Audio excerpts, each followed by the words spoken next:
Hello and welcome to Water Within Astrology, where we are going to talk about the upcoming new moon in Pisces, which is happening on Thursday, February the 27th at 7:45 p.m. Eastern Standard Time. And so if you are not in the Eastern Standard Time, please adjust your time accordingly. It might actually be happening the next day for you if you are on the other side of the world. And I want to just go right into it. We are here at the beginning of our eclipse season.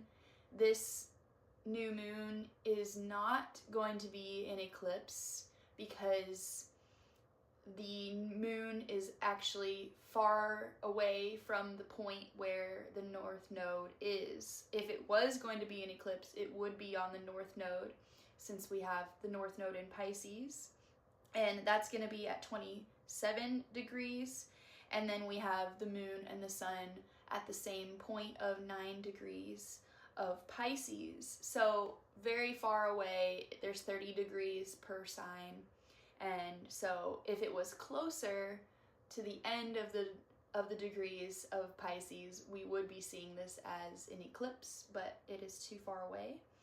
So to clear up any confusion there, we are dealing with Pisces, which is the last sign of the zodiac. It is a mutable air sign. Mutable means changeable. It means the end of a season where we're getting ready to transition into a new season. So we are at the end of winter, and this is a really exciting time. Most of the time we see this time of year where most of the planets are direct. Right now we do have all planets direct, but only for 6 days until we have Venus moving retrograde on the 1st of March. And so what is happening when we see the end of the zodiac is, yes, it's an ending, but also it's a beginning. So we will be moving into spring. We'll be seeing the beginning of the zodiac sign, of the zodiac wheel, which is Aries, and we'll see other shifts happening with the outer planets moving signs as well. And we'll see Saturn and Neptune both moving into Aries later on this year. Neptune moving into Aries on the 30th of March, so that'll be coming up at the end of next month. And so anyways, back to Pisces, the fish sign. Pisces is represented by two fish swimming one up and one down, and Pisces rules the feet in astrology. Every sign rules a body part, and I am going to get better about addressing each sign and what body part is associated with that. So we're working with the feet with Pisces, and we're working with the spiritual realm with Pisces. We're working with the unseen realms. We're working with liminal spaces. We're working with the psychedelic spaces and the psychedelic experience. We're working with the dream world. We're working with, like I said, the spirit world and our connection to spirit and what relationship we do or don't have with the spirit world. And we're working with our emotions as well. Our emotions that aren't seen, our subconscious emotions. We're working with the psyche. We're working with deep subconscious patterns. And the 12th house, which is associated with Pisces in some astrological lineages, and the 12th house rules the house that we have a blind spot in, the spot where in our chart where we don't have conscious awareness of, that spot where we might need to go a little bit deeper, and we might need to do some more digging around what's happening there. And so it can be this place and this realm where we don't actually know what's happening. We don't actually understand consciously or cognitively what is keeping us stuck, what is in the way of our evolution. This 12th house is known as the house of self-undoing. It is related to mental hospitals and rehabilitation centers, addiction recovery centers. It's very much associated with escapism and addictions. And so these are things that in our life we might not understand why we have addictions to certain things. We might not understand how we are holding ourselves prisoner, how we are our own worst enemy in the way that we subconsciously self-sabotage. And all these patterns are coming up now for us to see. With the new moon, of course, we do not have a moon in the sky. This is the time where the moon is starting over. We have 3 days of the dark moon right before the new moon, and then once the new moon has reached its culmination, we start to see that tiny sliver, that tiny crescent moon come back into the sky. And we can tend to feel that way during the new moon, where we're in the dark and there's maybe something happening that we can't see it, and we need to figure out how to work with that without being able to see it. And that is kind of a huge theme for what we're dealing with in this realm. The saying is, seeing is believing, but believing is seeing, right? And so there's this unseen thing. There's this unseen knowing, even. Pisces is associated with our intuition, our third eye, and our ability to imagine, our imagination, our ability to dream big dreams physically, like when we're sleeping, or to have a dream for our life. It's associated with our soul, with that part of us that is eternal, that part of us that never dies, that part of us that keeps coming back, that part of us that decided to come back again and again and again and again, whether or not you believe in reincarnation or not. There is this belief, even in Christianity and other religions, that there is a part of us that never dies, this soul that lives on, that gets to transcend the physical body, and it gets to go to heaven, or it gets to go to that liminal space and, go through its process of either coming back or transcending, depending on what you believe. And that's what's so interesting about Pisces too, is that it is a mystery. None of us know. None of us can know. And that's the whole point. There has to be this veil where we can't see. And this veil that keeps us from truly understanding it all. And without the mystery, why would we really even come here? The mystery is essentially what we're living for.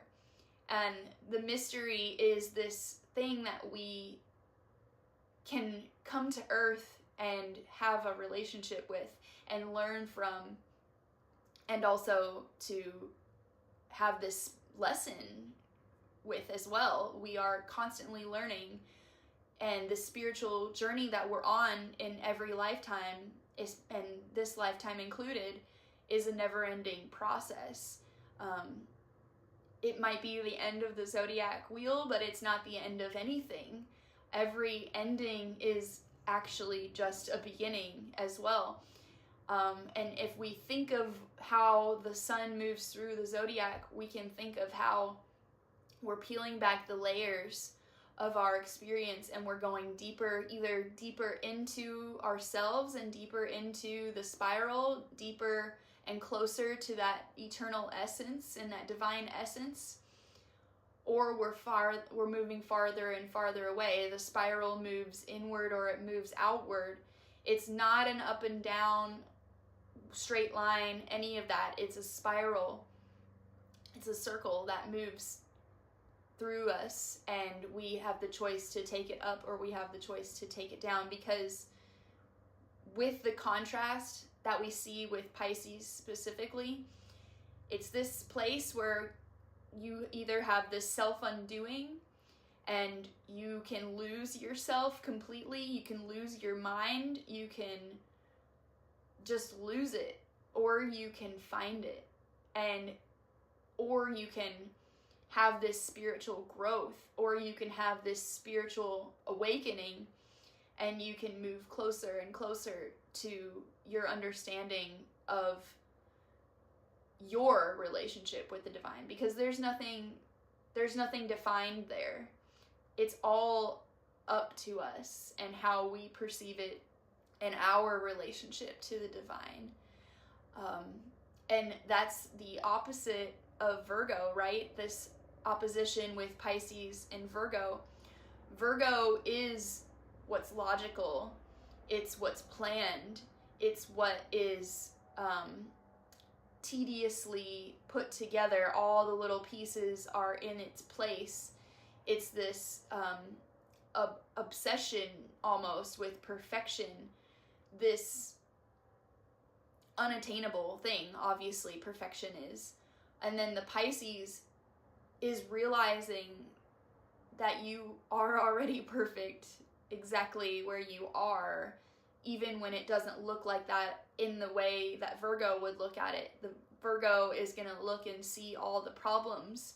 It's going to see where we fell short. It's going to point out all the flaws, even the tiny little microscopic flaws that maybe we wouldn't have noticed before. But Virgo pulls out that microscope and says, this and this and this and this. It gets his list out because it already made a list on what you did wrong. And it said this and this and this and this. And the Pisces can bring this relief, and it can bring this moment of surrender, and where you throw your arms up and you say, I know I wasn't perfect. I know I didn't have this planned out right. I know that I didn't have all the details in place, but that's okay. Virgo is the plan that you have in your mind. Pisces is the plan that God has that you will never know and you will never understand. So why try? Why not just surrender and give it up to God? You know, that's what they say too. Just let go and let God. And I'm not here to, identify as one religion or the other. I was brought up in a Christian household, so I have all these little tidbits and stories and archetypes that I work with from that lineage that I'm now working to bridge into this new realm of spiritual beliefs that I'm forming for myself as an adult. So anyways, just not identifying as one thing or the other. And that could be very Piscean as well. Not having a label, not having a line drawn anywhere, not having any boundaries at all, not saying this is me and this is not me. Pisces is this oneness of all that is. It is identifying with the all and the one, and coming back to that singular point where we all are said to originate from, right? We all come from one cell, in the beginning when we are formed in our mother's womb. And what happens when we die? This one particle, what physical or not, this light essence that is our soul, that oneness point, leaves the body, and we get to go back to wherever it is we came from. And again, regardless of what you believe or not, that process could look different slightly, but essentially it's pretty universal belief that we all go back to wherever it is we came from, whether the debate is where we came from or not. And so with this new moon, we could be having some trouble with our boundaries, especially with Saturn, the planet of boundaries, being in Pisces. Saturn is at 20 degrees of Pisces, and we have a square from Jupiter happening as well. So maybe what that could look like is we're working towards expansion with the Jupiter aspect, but Saturn is like, whoa, are you being true to your boundaries first? Are you remembering what karma this could accumulate? Are you remembering that time is a thing? Because Pisces doesn't care about time. Pisces is boundless, timeless, formless, nameless. All of this that Saturn is, it's the opposite. We had an ancient ruler of Pisces, which was Jupiter, and then we have now the modern ruler, which is Neptune. And Neptune is dreams, illusions, fantasies. It can be this haze. It can be this, veil, actually, that keeps us from the logical and keeps us from the mind and how the mind cognitively understands things. And we can get lost there, and we can especially feel like we're in a haze, like there's no certainty, like everything's just up in the air and floating around, and it's really dreamy and ethereal, and that can be a vibe for sure. But where's the groundedness? Where's that sense of reality? Where's that sense of even understanding? And thankfully, we do have Mercury in Pisces as well at 24 degrees. So it's conjunct Neptune, which is 28 degrees of Pisces. It's conjunct the North Node, like I said, 27 degrees of Pisces. And it's conjunct, Saturn, which is at 20 degrees of Pisces. So we have 5 planets in Pisces, and we have the North Node, which makes 6. We also have 2 asteroids there as well, which I will spare you the details there just because I don't want to overwhelm anyone with the information. So we have 8 celestial bodies or planets or points in Pisces right now. That's a lot. That's a lot. And it's having a square to Jupiter and a trine to Mars. So there's this feeling of expansion. Jupiter went direct on the 4th of February. So for this whole month so far, we've been working with that Jupiter direct energy again. And so we might be feeling this need to expand, this need to grow, this need to broaden our horizons in one way or another, specifically with this new moon, broaden our horizons when it comes to our spiritual path, when it comes to our soul mission. But we're having a troublesome time with that square. There's a challenge there that we're having to overcome, and we're having to get real with ourselves around what is blocking our expansion. Maybe it's the illusions, maybe it's the addictions, maybe it's dreaming in a way that's not very realistic. But at the same time,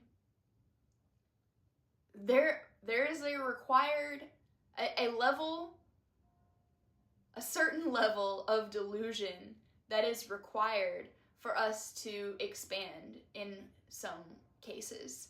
For instance, if you don't believe that you are capable of achieving a goal, for instance, maybe it is writing a book. If you don't ever believe that to be true, or believe that you're capable of doing it, you'll never start. You'll never take that action. And that's that trine to Mars. We just had Mars go direct on the 23rd, so just a couple of days ago. And it is going to be in Cancer still, which is not its favorite place to be at all, until the 17th of April, which is when it will then move into Leo. So we still have a debilitated Mars, where it's going to be interesting how we take action from here on out. With Mars in Cancer, we're going to be taking action on behalf of our family, on behalf of our home, protecting all of these things, on behalf of our bodies, on behalf of our sense of safety, on behalf of our family's safety, of our home, our earth, whatever that looks like. And it's no secret that we have some really interesting political developments that have a lot of people feeling threatened and feeling the need to protect themselves, to advocate for their families and for their homes and for their bodies, for their rights, for their sense of safety. And so we could very well be seeing actions around that. I have already been seeing that certain protests are going to be taking place, passive and peaceful protests, because Cancer is a feminine, passive, yin sign, and so who knows what will happen for the next month or two, about a month and a half actually, until we see it move into Leo, which might be a little more dramatic. Just a heads up. And when we have that happen on the 17th of April, Mars moving into Leo, we will already have seen Neptune moving into Aries, like I said, on the 30th of March. And when Neptune moves into Aries, we're going to be moving out of this place where Neptune loves being in Pisces. It can explore those liminal spaces. It can do its psychological work. It can access those spiritual avenues, and it can do a lot of healing in Pisces. But with Neptune moving into Aries, we could very well be seeing impulsive actions based on illusions. We could be seeing the illusions shattering right in front of our eyes, and we could be taken right back down into the body, and into how does that affect me? How is my relationship, my personal individual relationship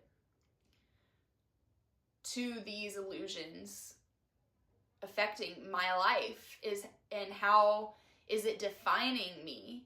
And so we are going to be working with that obviously for a while. Neptune is in a sign for a good amount of time.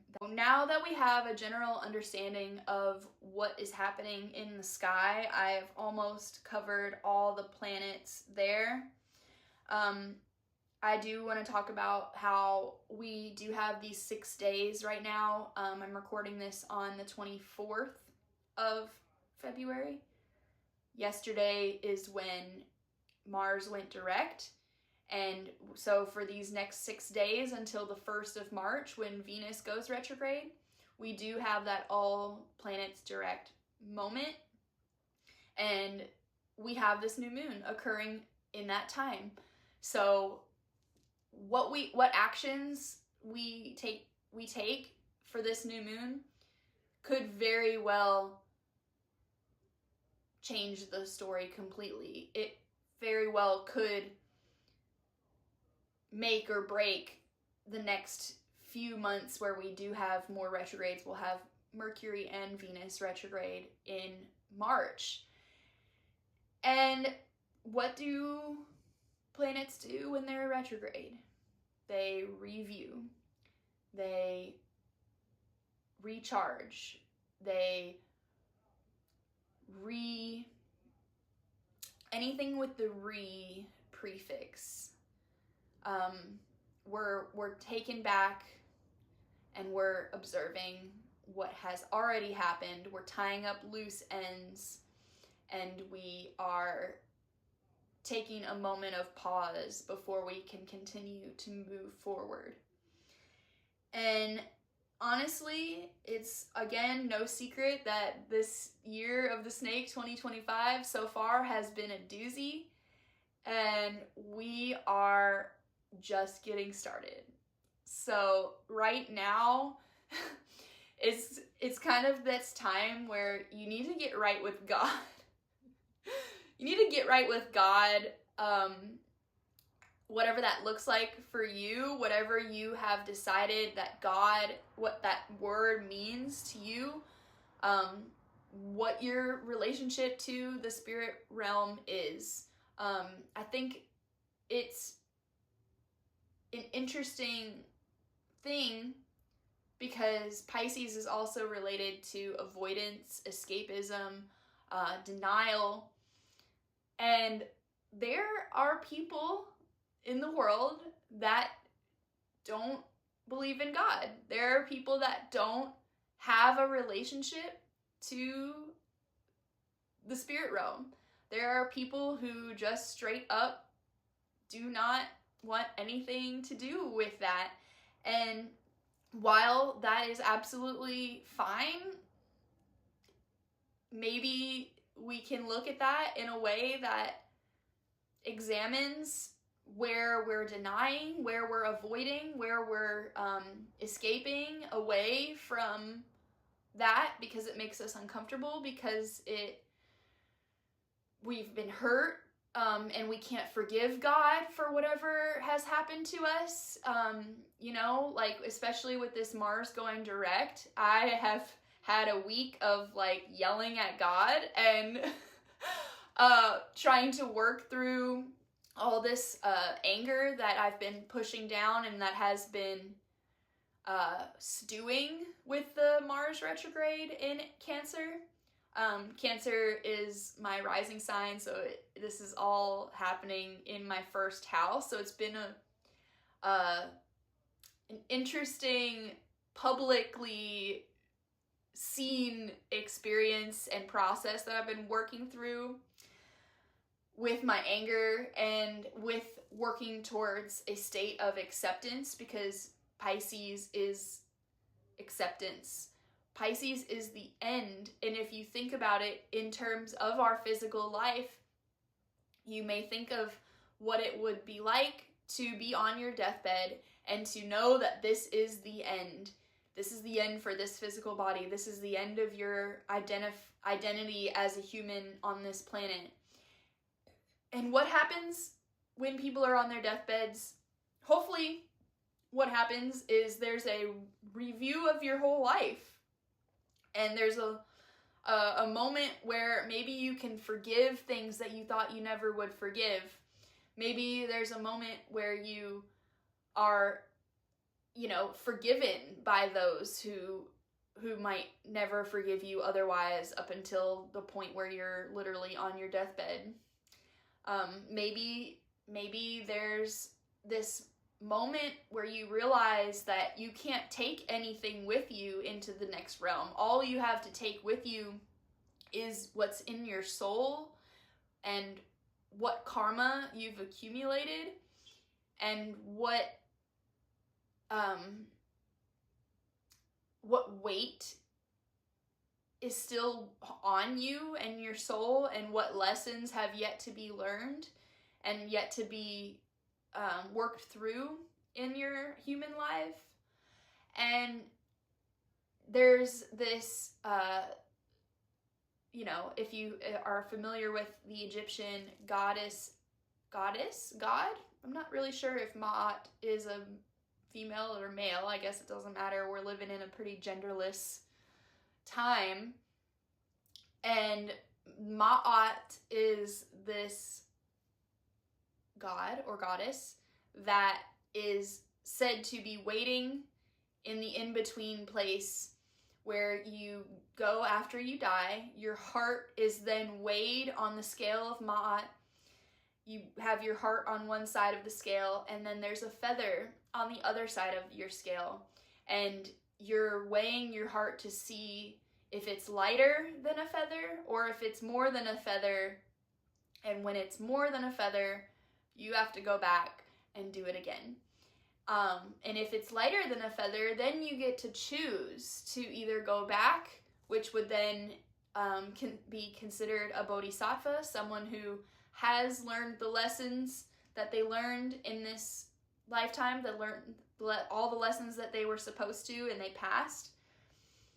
And then they made that conscious choice to return in order to help liberate others and to help come back so that they can assist in the awakening of everyone else. But that's where it gets a little tricky, right? We're getting into this part of the philosophy where if you believe in reincarnation, if you believe in the oneness of all things, then are you coming back to help others? Or are you coming back to help a different version of yourself? Pisces rules mirrors, screens, anything reflective. And it can be really interesting to go into that place where you start to think about everything outside of myself is simply a reflection back to me. Everyone that I perceive to be my enemy is a reflection of me. Everyone that I perceive to be a friend of mine is a reflection of me. Every single experience that we've had, and that can be where it's really tricky, is a reflection of me. And so that's where the victim mentality comes in as well, because we are more comfortable identifying as a victim or someone who was the person to inflict pain or to be the victimizer, rather than take it to that point where you are looking at it as a reflection of yourself. You are looking at it as as part of your soul contract, something that you knew that you were going to come here to experience before you signed up to be whoever you are in this lifetime. For me, I believe that Carly, my name, signed up before she came here, and she knew exactly what she was getting into. She knew about all the pain and all the heartbreak and all the horrifying parts of reality. She knew it all, and she still made that choice to come here and do the work and experience what she's experienced. And that is something that a lot of people are not down with. I at times remind myself that, and it's not comforting, and it's not nice, and it is helpful in the long run, but in this Saturnian way where it's like, this sucks, but just know, this is for your own good. And it's like, it doesn't make it suck less, but it gives you some long-term perspective on it. So without getting too lost in the sauce on that,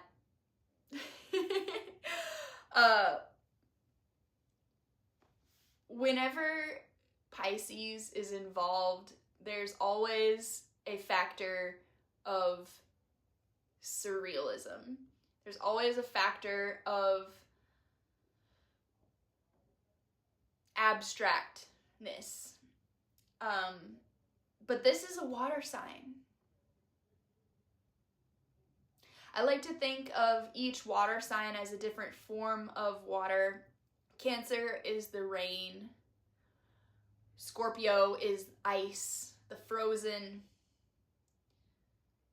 emotions. And then Pisces is the steam. Pisces is that transmuting, or that transformation from the solid to the air state, the steam, the floating back to wherever steam goes, right? It arises and then it dissipates. It arises and then it dissipates. And so we can view our emotions in this way as well. What emotions are coming up for us that are asking to be purged, that are, all emotions that are coming to the surface are asking to be purged. But what are the emotions that we might have been stewing on for a long time? This really deep subconscious realm of emotion that we might not even be aware of, that is coming up again to be seen, to be heard, to be released, finally, to really fully be let go. Because Pisces is that ending point. Where can we give ourselves that closure? Where can we really, truly, finally set it down? Set that heavy load down that we haven't been able to figure out how to set it down, how to really be free from it, because Pisces wants to be free. It wants no bounds. It wants no name. It wants no identifying structure. It wants to come back into that oneness, that freedom, that liberation, that true liberation. That isn't just saying it, that isn't just doing the motions, that isn't just, it's not fake with its process. It's real, and it's as much as the Pisces archetype is associated with this unrealistic and dreamy and fantasy world. When we get messages from the divine, they can show up very subtly and very abstractly, and we can really not be sure at first what's going on. Should we listen to this? Is this my intuition, or is this my fear talking? We have that struggle happening so much with Pisces. Is it my intuition, that inner knowing, or is it this fear, this subconscious fear that's hiding, and it's playing tricks on my mind about what's happening, and it's deluding me, making me believe delusions?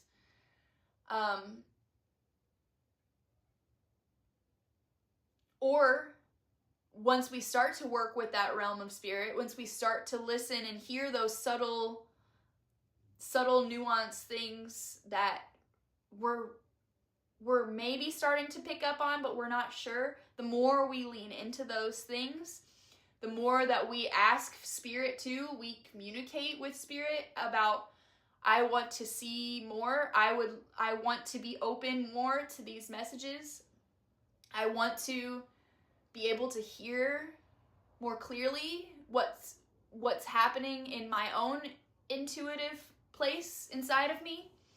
And that's the beauty of that Mercury being there in Pisces, because it's bringing that logic there. It's bringing that ability to communicate. It's bringing that ability to have some cognitive, logical thoughts about what's happening in this realm where logic doesn't exist anymore.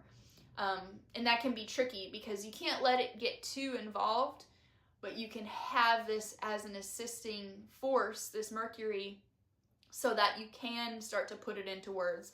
I'm actually really surprised that I'm able to speak about what this subject is in any way, shape, or form.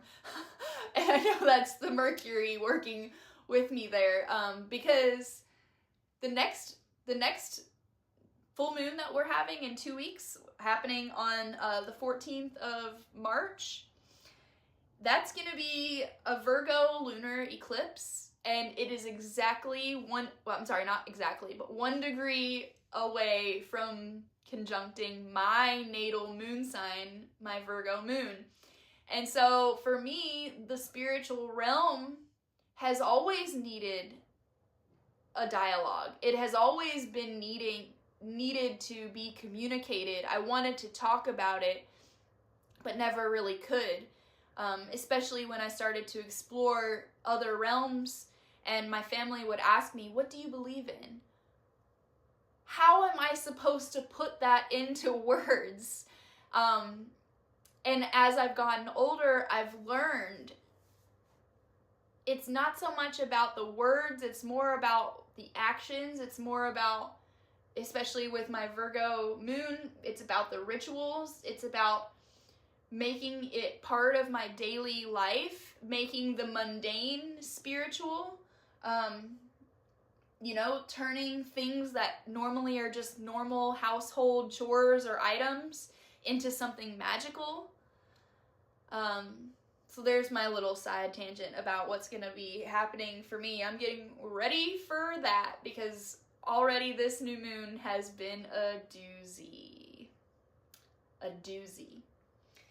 All right, let's get back to it. The tarot card that's associated with Pisces is surprisingly the moon, which you would think is associated with Cancer because the moon rules over the sign of Cancer. But if you look at the tarot card of the moon and you think about Pisces, it's absolutely perfect.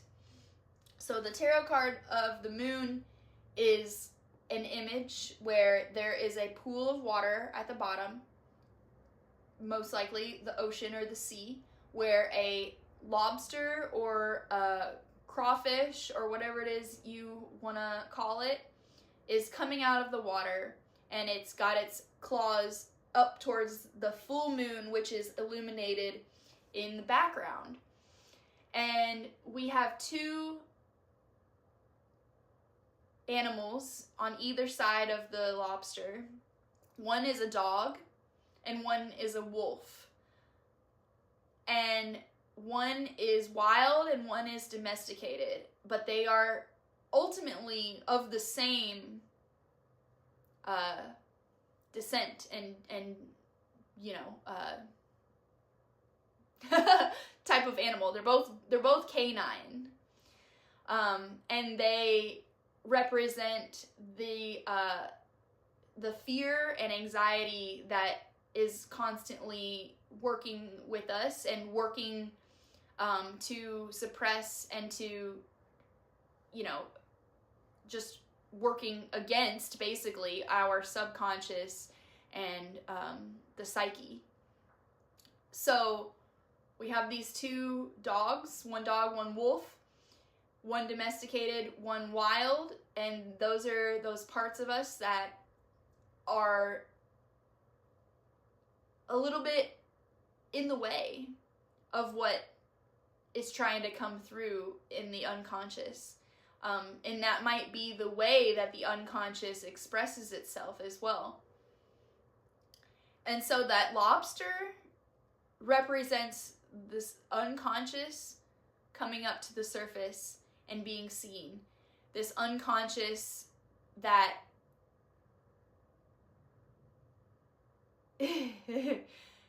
normally isn't seen, normally isn't out in the open, and we maybe are able to see, especially with the moon being illuminated on the card, we're finally able to maybe take a glimpse at what's happening in the unconscious and subconscious realms.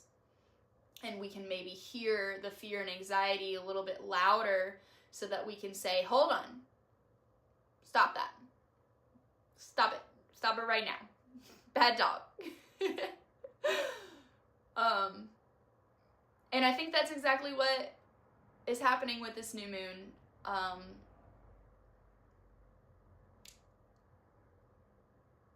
So take that for what you will. I'm going to be drawing a card today, and a rune. I have been outside and not around my little altar here with my cards and such, so I have not done that the past couple of readings, but we will be doing that tonight at the end of this reading.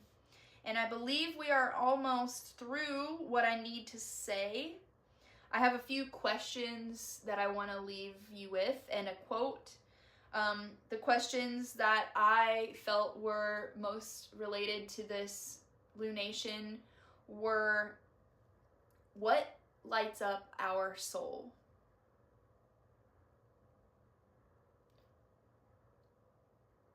What do we see outside of us that when we see it, we say, yes, love that, love it, more of this? That's already within us. That's why we have that reaction to the things outside of us. Because like I said, it's a mirror. We're just seeing ourselves through others. And what we don't like is also a lesson. And that's where it gets a little muddy, and that's where it gets a little psychological and a little out there. But if we can do that in self-inquiry, and we can say, okay, so what does this person or thing represent to me? We can then maybe get some more clarity around why we're having an issue, why we're having trouble leaning into that unconditional love that Pisces is. And I have said it before, and I'll say it again, this new age way of chalking everything up to love and light only, and to, oh, well, all of what you ever will need is just already within you. I have to strongly disagree with both of those philosophies. Probably because I have a Virgo moon, but because we do live in physical human bodies, and we are inhabiting this human life for this time being, and we are living in a 3D realm and reality that Pisces doesn't really, it's like, no, you're just a soul. You're more than this body. Both can be true. Both can be true. And we have to figure out how to walk that middle path, where we understand that we are a spiritual being, but also understand that we have to eat food. We have to have human connection. We have to have a house or, you know, some sort of shelter to protect us. It's just not true that all is already within you. That can be very dangerous, and it can be very victim blaming as well. So we're working with that victim mentality again there. The next question that I have is, what is our soul mission? Because we have the North Node in Pisces for the next year and a half, we are going to be moving towards what our soul's mission is, and that might not make any sense to anybody else but us. But we know where we're going, that Spirit is guiding us, that we are protected, and that we can take that leap of faith. Pisces is about the faith, which leads me to one of my quotes. I have one more question for you, but I'll go ahead and share this quote. It's from Jim Carrey, one of my favorite humans on planet Earth. Never thought that I would be such a Jim Carrey fan, but I mean, who isn't? Let's be real. But so he has this quote in his inauguration. Inauguration? Is that the word? Yeah, when you graduate from something. His graduation speech that he gave at Maharishi Institute of Management when he graduated, he said this quote, and it has stuck with me, and if you've heard me say this in real life, you know I was pulling out the big guns, because this is the real one. He says, "Hope is a beggar. Hope walks through the fire, and faith leaps over it."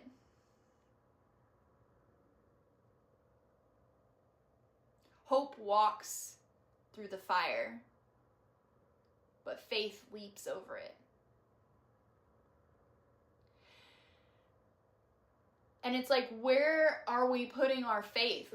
What can we put our faith in these days, when we have seen the illusions shattering all around us? We have seen that our president is a rapist and convict. That sucks. Illusions shattered there that our president was a good guy.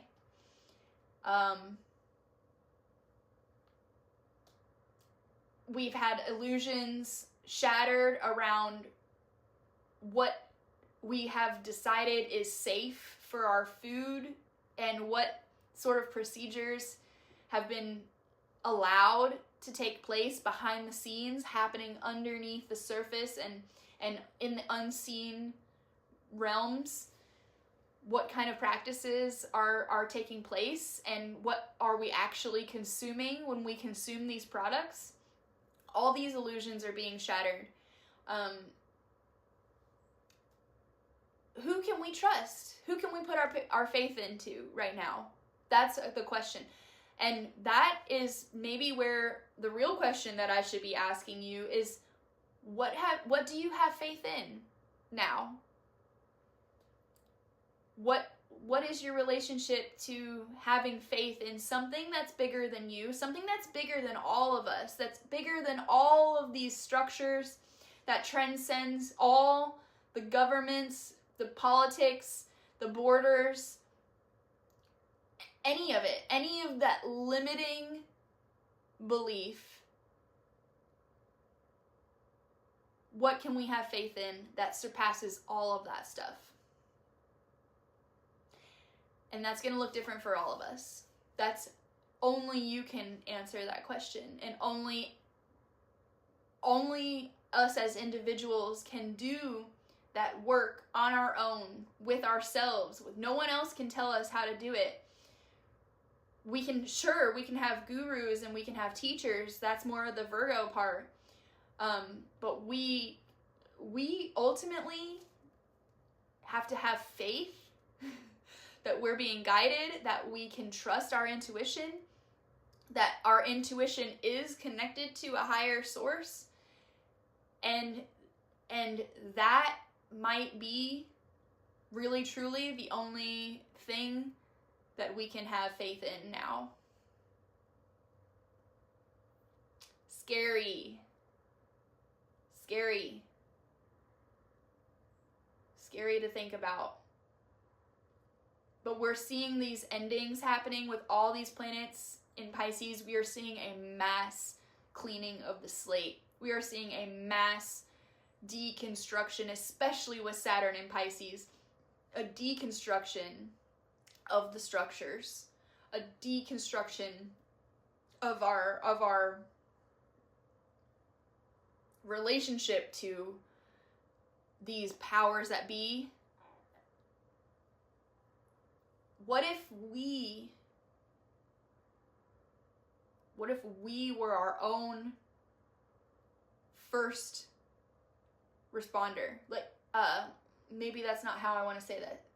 What if we were our own first resource to turn to when we had a question? Instead of turning to Google, instead of turning to whatever our news source is, whatever our outside source of information is, what if we tuned in first with ourselves, with our intuition, with our relationship to God, and said, how do I feel about this? What is the answer here? What is the information that I'm seeking, and can I tune into that? Whoa, crazy concept. Crazy. But we, in this age of Aquarius, with Pluto and Aquarius, we really might get to a point where we are absolutely unsure of what's true and what's not true because of this age of information. There's false information and true information all scrambled together out there in the technology, and we don't know how to discern it. That's the Virgo part as well.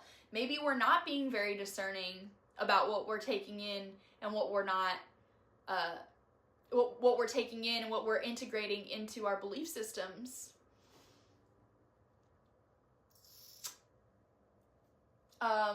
It can get muddy, and it can get dangerous. Just gonna say it. It can get crazy. You could be feeling crazy lately. I have been feeling that. I haven't fully gone there to where I've lost my mind. Knock on wood. But we could be very much feeling that we're a little off the rails. That we're out in open water. And who can we turn to when there's nothing around? When there's no land in sight? When all we have is this faith to keep us going, that maybe we're gonna make it to the other side.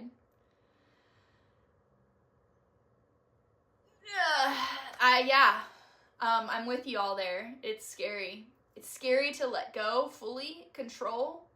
It's scary to really put your faith and trust into something when everyone and everything around you seems like it's not to be trusted. It can be a really interesting time right now. That's all I will say with that. And the last question that I have for you, my friends, is what parts of you are eternal? What parts of you get to go with you into the next realm? Whatever it looks like for you. Some would say none of it. Some would say the lessons that we've learned and the advancements that our spirit has made, the lessons that we've overcome, the karma, the karmic knots that we've either brought with us or we have let go of, those get to stay behind because we've untied those knots, those karmic knots, and we're now free. But what part of you is eternal. And I believe even when we untie those karmic knots, we get to take that liberation with us into the next life. We don't have to go back and do it again in the next life once we've actually untied the knots. Whatever that might even look like, I can't pretend to know. I just understand this concept in a way that I can understand the concept, but not from experience. So, if I have been untying my own karmic knots, I'm sure I have been. In one way or another, in a small way. But anyways, not to get lost there. I think that's about all that I really wanted to say.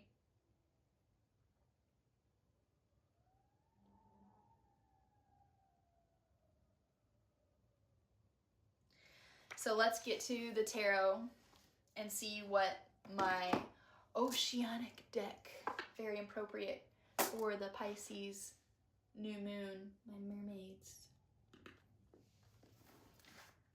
Let's get into that watery realm and see what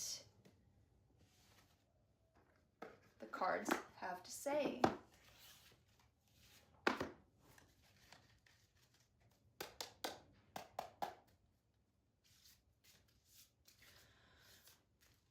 Okay, what card do we need for this Pisces new moon, for this video, for the collective, for anyone who's watching out there?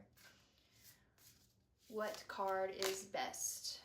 Okay, that was 2 cards, so we're gonna put it back and we're gonna see again. 3 of Pentacles reversed. We have 9 of Pentacles on the bottom of the deck. So that's cool. 2 sets of Pentacles. And let's just go ahead and look at 3 reversed. The Pentacles is finances, home, and security. Very Mars and Cancer. And then, so the 3 means, one second. 3s are activity. Mars to go in direct. Right in my forefront of my mind. The 3 of Pentacles. And the key word here is recognition, but when it's upside down, of course, we take the reverse meaning. So maybe there's this this feeling of not feeling recognized. But what right away that tells me is that we're looking for recognition outside of us. And where can we make that an inside job, and where can we recognize ourselves?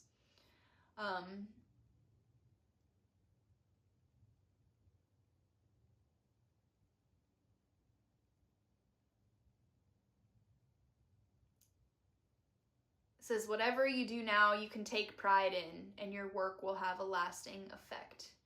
So maybe it's because we haven't really been able to take much effort lately. We haven't been able to make much effort, make much progress in terms of getting things done, action-oriented things with that with that Mars in retrograde that we just came out of.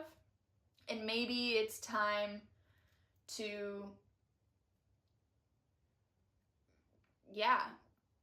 recognize. That's a re-word.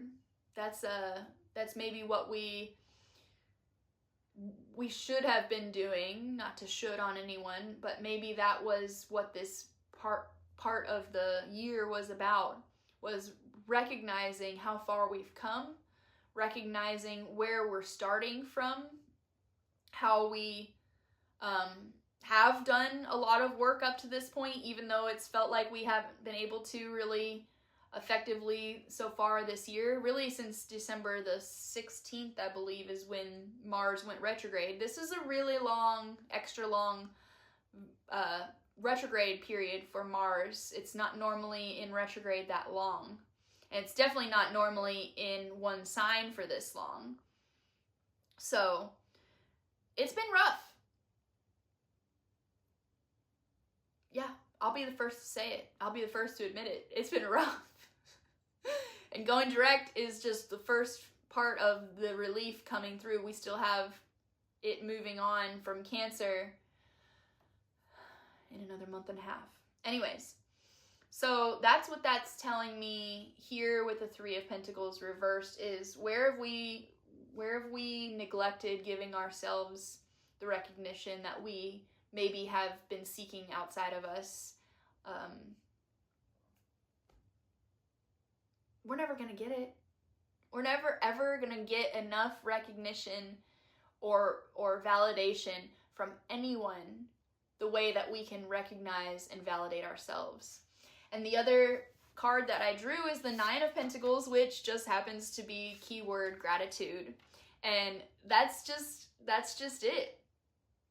Is shifting your perspective from lack to gratitude, from lack to abundance, from not seeing and not really recognizing your own worth and your own strength and your own, qualities that are good, and being grateful for that, and having gratitude for what we do have.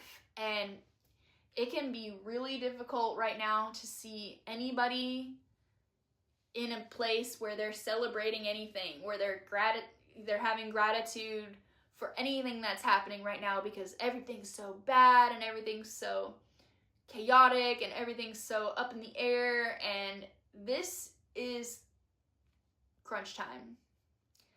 This is where put your money where your mouth is happens, because in these times of uncertainty and in these times of true and utter chaos, where we're scared, we're unsure, we're angry, whatever is happening, that is exactly when we get to employ these tools that we have in our spiritual tool belt.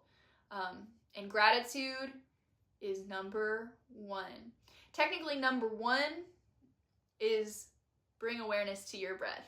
Anytime you can, this is totally just a side note, but it feels very important to state right now. Any moment that you can during the day, at night, right before bed, bring your conscious awareness to your inhales and your exhales.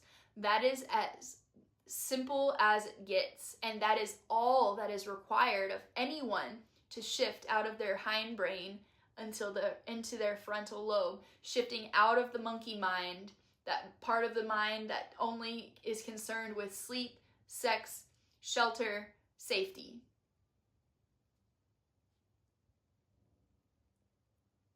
And food, which is included in those. Those are the only things that are happening in the back monkey mind. And that's where most of us live, myself included. We all have that. But when we bring awareness to our breath, we're able to shift into that frontal cortex. We're able to shift out of those survival needs, that survival mode, that fight or flight, and figure out what we need to do from there. It takes one breath, takes one moment of shifting your awareness and really bringing your awareness there. That's number one. Number two, I would say best is gratitude. Those are our most powerful tools, our breath and our gratitude. Our perspective, shifting our perspective. First, shifting in the physical mind, and then being able to shift in the mind where we are thinking about our experience. So 9 of Pentacles, gratitude. Now is the time to treat yourself to some leisure and luxury, furnishing your home, tending your garden, indulging in your favorite pursuit, or otherwise spending on yourself. as you'll be feeling rich in both time and money. You love your home, so you may redecorate, rearrange, bake, and invite others to share your relaxed, comfortable space. So investing in yourself.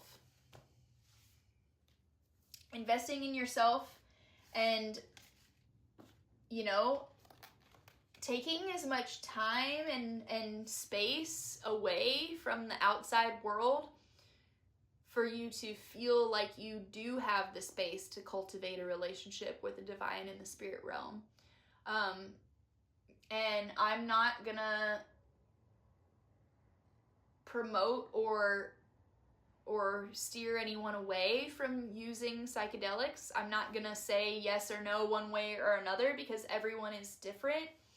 But now is a really beautiful and prime time to work with psychedelics if that is something that calls to you. And that can be tricky because we live in a world where, you know, addiction is a thing, and we live in a world where escapism is a thing, and we have to figure out where we are on that spectrum in our relationship to the psychedelic experience. But what can happen when we indulge in the psychedelic experience is that we can literally rewire the brain, and we can access those subconscious, unconscious realms.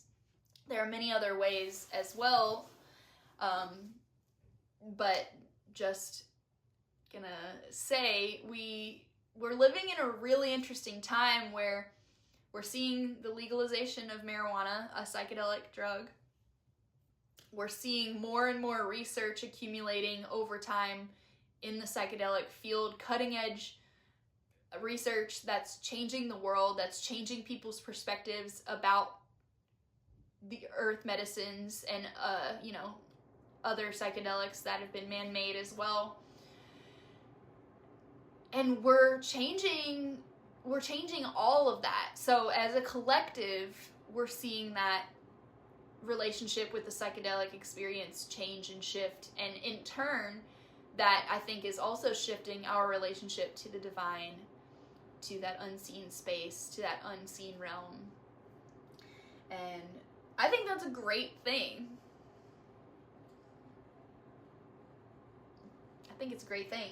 I think we need sacred spaces where we are in a healthy way integrating these psychedelic experiences into our life, and not just, you know, falling into that escapism and that addiction. But anyways, that's one more side tangent for you guys. And let's go ahead and pick a rune for this. Okay, let's...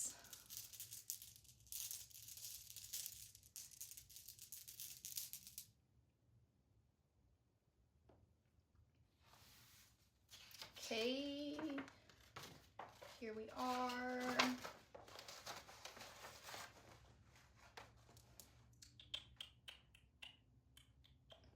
Jira, year, harvest, earth, reward.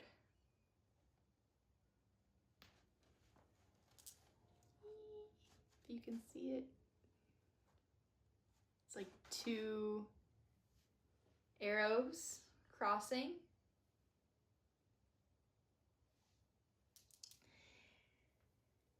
So that could be your reward is here.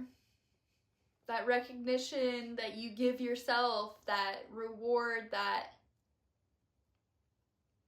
isn't of this world, this eternal reward, this eternal liberation, this eternal